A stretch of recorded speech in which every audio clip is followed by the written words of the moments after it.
ഛത്തീസ്ഗഡിൽ അറസ്റ്റിലായ സിസ്റ്റർ വന്ദന ഫ്രാൻസിസ് കണ്ണൂർ ഉദയഗിരി സ്വദേശിനിയും സിസ്റ്റർ പ്രീതി മേരി അങ്കമാലി എളവൂർ സ്വദേശിനിയുമാണ്. സിസ്റ്റർ പ്രീതി മേരിയുടെ വീട്ടിൽ ഇപ്പോൾ നമ്മുടെ പ്രതിനിധി ആൻമരിയ സണ്ണി എത്തിയിട്ടുണ്ട്. ആൻമരിയ സണ്ണി നമുക്കൊപ്പം ചേരുകയാണ്. ഗുഡ് മോർണിംഗ് ആൻമരിയ, വിവരങ്ങൾ എന്തൊക്കെയാണ് ആ വീട്ടിൽ നിന്ന് അറിയാൻ കഴിയുന്നത്?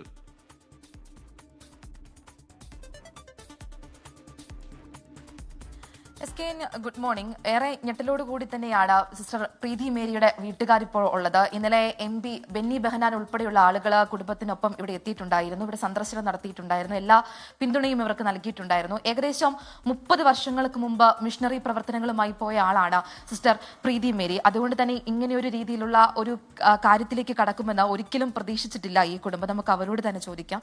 ഒരു 30 വർഷത്തിലധികമായിട്ട് മിഷണറി പ്രവർത്തനങ്ങളുമായി ബന്ധപ്പെട്ട് പുറത്താണ്. ഈ രീതിയിലുള്ള ഒരു അറസ്റ്റ് അല്ലെങ്കിൽ ഒരിക്കലും ചിന്തിക്കാൻ കഴിയാത്തൊരു രീതിയിലുള്ള ഒരു പ്രവൃത്തിയല്ലേ നടന്നിരുന്നത്? തീർച്ചയായിട്ടും വളരെ ആശ്ചര്യത്തോടുകൂടിയാണ് ഞാൻ നമ്മുടെ രാജ്യത്തിൻ്റെ അവസ്ഥയെ നോക്കി കാണുന്നത്. ഇത് നാട്ടിൽ വന്നിട്ട് പോകുമ്പോഴായാലും പാവപ്പെട്ടവർക്ക് വേണ്ടി ഒരുപാട് ഡ്രസ്സ് ശേഖരിച്ച് കുഷ്ഠരോഗികളെ ശുശ്രൂഷിക്കാനും അവരുടെ പ്രവർത്തനം വേണ്ടി മുന്നിട്ടിറങ്ങുന്ന ഒരു സിസ്റ്ററാണ് എൻ്റെ സഹോദരി. ഒരിക്കലും ഒരു പ്രതിഫലം പ്രതീക്ഷിക്കാതെ ഒരു BSc നേഴ്സാണെങ്കിൽ പോലും പാവപ്പെട്ടവർക്ക് വേണ്ടി ജീവിതം ഒഴിഞ്ഞു വെച്ച ഒരു കന്യാസ്ത്രീക്ക് നേരെ ഉണ്ടായ ഈ രാജ്യത്തുണ്ടായ ഈ സംഭവം വളരെയധികം വേദനിപ്പിക്കുന്ന ഒരു സംഭവമാണ്. ക്രിസ്ത്യാനികളോടും എല്ലാവരോടുമുള്ള ഈ രാജ്യത്തിൻ്റെ സമീപനം ഉത്കണ്ഠയോടെ നോക്കി കാണുന്നു, സങ്കടത്തോടെ നോക്കി കാണുന്നു.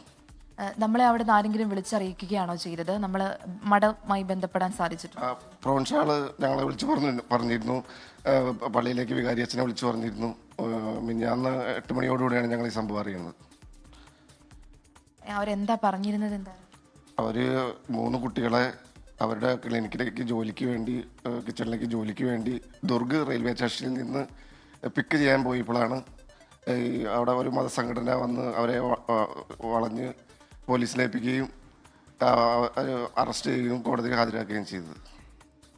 ഇതിനകത്ത് ഇപ്പം MP ഉൾപ്പെടെയുള്ള ആളുകൾ വലിയ പ്രതിഷേധവുമായിട്ടാണ് വന്നിരിക്കുന്നത്. കൃത്യമായിട്ടൊരു ഇടപെടൽ ഉണ്ടാകണമെന്ന് കാണിച്ചിട്ടുണ്ട്. ഇന്നലെയാണെങ്കിൽ തന്നെ ബെന്നി ബെഹനാൻ ഉൾപ്പെടെയുള്ള ആളുകൾ ഇവിടെ എത്തിയിട്ടുണ്ടായിരുന്നു.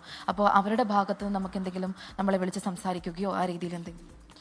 MP ഇന്നലെ നൈറ്റ് നമ്മൾ വിളിച്ചായിരുന്നു. അവിടെ ഒരു പ്രോവിൻസിലായിട്ട് അവിടെ ബന്ധപ്പെട്ടിട്ടുണ്ട്. സിസ്റ്റർ നിത്യ അവിടെ എത്തിയിട്ടുണ്ട് 6 കൂടി.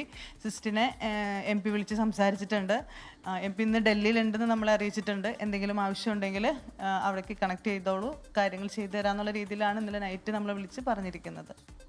ഈ മഠത്തിൽ നിന്ന് നമ്മൾ എന്തെങ്കിലും വിളിച്ച് സംസാരിക്കുന്നു? നമ്മൾ വിളിച്ച് അപ്പോൾ ഒരു ഇൻഫർമേഷൻ തരുന്നുണ്ട്. ഇവിടുന്ന് പ്രൊവിൻഷ്യൽ ഓൾറെഡി തലവലപ്പറമ്പിലായിരുന്നു. ഇവിടുന്ന് പോയപ്പോൾ തുടങ്ങി നമ്മൾ കണക്ട് ചെയ്തിട്ടുണ്ട്. നമ്മളവിടെ എത്തിയത് വരെ സിസ്റ്റർ കണ്ടിന്യൂസ് ആയിട്ട് നമുക്ക് മെസ്സേജുകൾ ഇടുന്നുണ്ട്. അവരും ഞങ്ങളെക്കാളേറെ സങ്കടത്തിലാണെന്ന് നമുക്ക് മനസ്സിലാക്കാൻ പറ്റുന്നുണ്ട്. അവരെല്ലാ രീതിയിലും ഞങ്ങളെ സപ്പോർട്ട് ചെയ്യുന്നുണ്ട്. സഭ നമ്മളോടൊപ്പം ഉണ്ട്. എല്ലാവരും എല്ലാ പിന്തുണ പ്രഖ്യാപിക്കുന്നുണ്ട്. പക്ഷേ ഇന്നത്തെ അവസ്ഥ എന്താണെന്ന് അറിഞ്ഞാൽ മാത്രമേ ഞങ്ങൾക്കൊരു മറുപടി കിട്ടത്തുള്ളൂ പൂർണ്ണമായിട്ട്. എത്ര നാളായി സിസ്റ്റർ അവിടേക്ക് മാറിയിട്ട്? 30 വർഷത്തോളമായിട്ട് പുറത്താന്ന് പറയണോ? അത്രയും കാലവും അവിടെ തന്നെയായിരുന്നു അതോ? ഇല്ല, കുറച്ച് 2-3 വർഷം 4 വർഷം ഇവിടെ ചേർത്തലയിലായിരുന്നു. അത് കഴിഞ്ഞിട്ട് ഫുള്ള് മിഷണറി ആയിട്ട് നോർത്ത് ഇന്ത്യയിൽ വർക്ക് ചെയ്യാൻ പോയിട്ടുള്ള ആളാണ്. ഇപ്പം 2 മാസമായിട്ടുള്ളൂ. ഇപ്പം മധ്യപ്രദേശിൽ ഒരു പുതിയ സ്ഥലത്ത് ജോലിക്ക് ചേർന്നിട്ട് അവിടേക്ക് ആ മഠത്തിലേക്ക് മാറിയിട്ട്. അപ്പം അവിടേക്ക് ഒരു കുട്ടീനെ ആവശ്യമുണ്ട്. അങ്ങനെ അവർ ഒരു ഏജൻറ്റ് വഴി, ഒരു ചേട്ടൻ വഴി അങ്ങനെ കൊടുക്കാറുള്ളതാണ്. അവർക്ക് അങ്ങനെ അവരെ കൊണ്ടുവരാറുള്ളതാണ്. അങ്ങനെ നമ്മൾ സ്വാഭാവികമായിട്ടും പോയതാണ്. നോക്കൂ, നമുക്ക് അല്ല ഒരു ഇന്ത്യ എന്ന് കേൾക്കുമ്പോൾ നമുക്ക് തോന്നുന്നത്, നമുക്ക് ഏറ്റവും കൂടുതൽ അഭിമാനം തോന്നുന്ന ഒരു ജനാധിപത്യ രാഷ്ട്രമായിട്ടാണ് നമ്മൾ കാണുന്നത്. പക്ഷെ ഒരു ജനാധിപത്യ രാഷ്ട്രത്തിൽ നമുക്കുള്ളൊരു റൈറ്റ് പോലും, നമുക്കൊരു സ്വതന്ത്രമായിട്ട് നടക്കാൻ പറ്റാത്ത ഒരവസ്ഥ നമ്മൾ പുറമേ നിന്ന് ഈ നോർത്ത് ഇന്ത്യൻസിൽ ഇങ്ങനെ കേൾക്കുമ്പോൾ നമുക്ക് അത്രയും ഭീകരത മനസ്സിലാകുന്നത്. പക്ഷെ നമ്മുടെ സ്വന്തത്തിൽ ഒരാൾക്ക് വന്നപ്പോഴാണ് ഇത്രയും ഭീകരമാണ് അവിടുത്തെ അവസ്ഥ എന്ന് മനസ്സിലാക്കുന്നത്. പക്ഷെ നമ്മുടെ കേരളത്തിൽ ഇതറിഞ്ഞപ്പോൾ തന്നെ നമ്മുടെ MLA, MP, block president, panchayat president എല്ലാവരും വന്ന് നമ്മളെ സപ്പോർട്ട് ചെയ്ത് നമ്മുടെ ഒപ്പം ഉണ്ട്. നമുക്ക് വേണ്ടി ഓരോ കാര്യങ്ങൾ ചെയ്യുന്നുണ്ട്. പക്ഷെ എന്തുകൊണ്ട് അങ്ങനെ?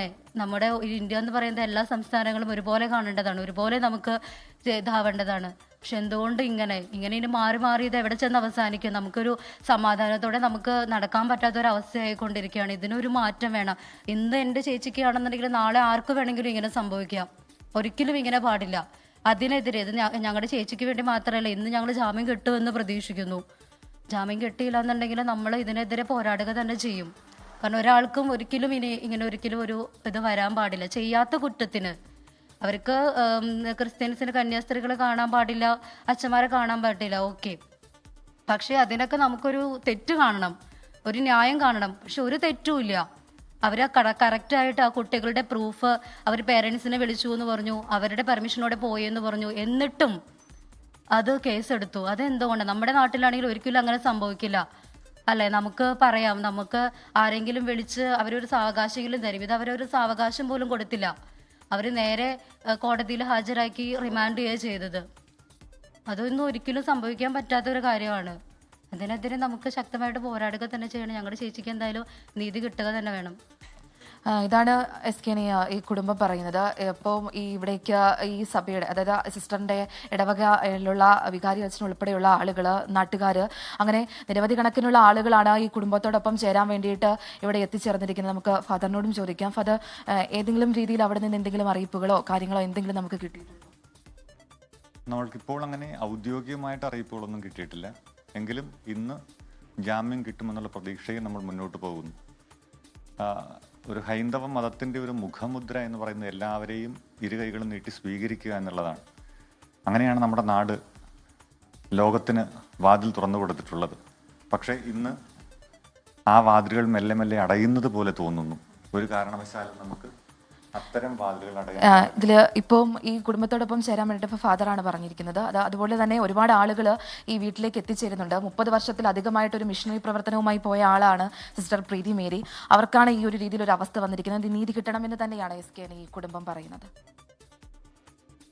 ലോകത്തെവിടെയായാലും ഏത് സമയത്തും 24 വാർത്തകളും ഓഗ്മെന്റഡ് റിയാലിറ്റി പാക്കേജുകളും എക്സ്പ്ലെയിനറുകളും വിശദമായി കാണാൻ ഞങ്ങളുടെ YouTube ചാനൽ നിങ്ങൾക്ക് സബ്സ്ക്രൈബ് ചെയ്യാം.